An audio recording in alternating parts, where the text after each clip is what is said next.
Hi guys! Aron talaga tayo ng sabaw. Meron tayong isda ulit dito. Pangalan ng isda ito ay stonefish. Natin ng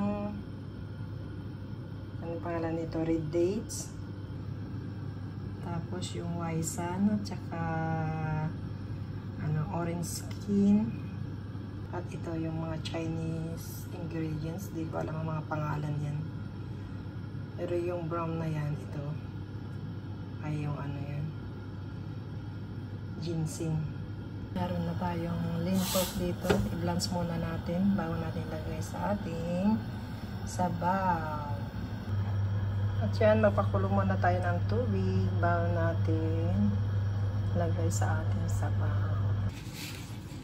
Patalayin natin itong ating isda. Para pag prinito natin, hindi siya talsik ng talsik dahil sa tubig. Pero ingat kayo sa isda na ito, baka masugatan daw kayo. Ito kasi very daw ito eh. Parang ata to hito. Pag natusok kayong niya, yan, mga palik, patawag diyan, yung mga tinik niya is masakit daw at poisonous daw. Parang hito ba, di ba? Pag natusok tayo ng hito, nako, kasakit nun. Yan, kumukulo na yung ating tubig. Ay, hindi pa pala kumukulo.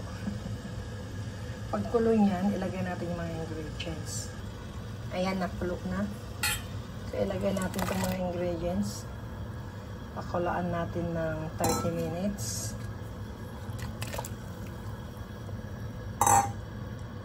Ay, nabasa yung kamay ko.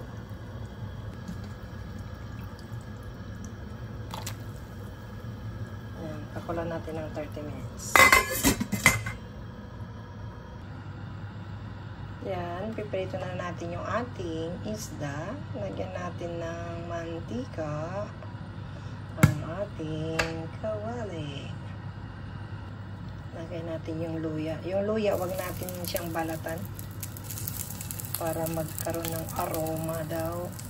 Sabi nila, nalagyan natin ng luya para hindi malansa yung ating isda. Ngayon, nalagyan na natin yung ating isda. Ito natin siya.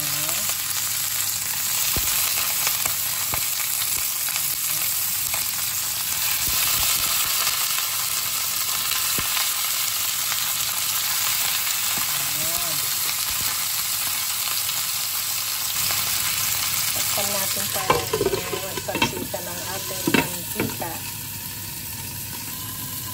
Iprito natin yung isda hanggang maging brown. Tapos balik pa rin natin mamaya. Okay, balik pa rin na natin ang ating isda. Tapos bumibig pa.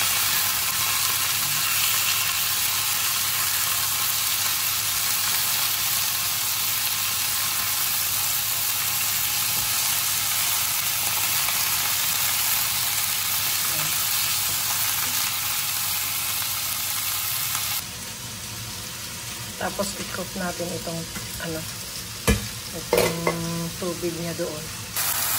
Lagyan natin itong sabaw dito, yung pinakuluan natin. Kaya pinakuluan muna natin para maging puti itong ating sabaw.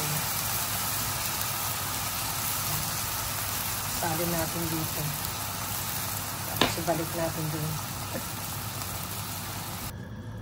Yan, pakuluan natin siya ng 2 hours.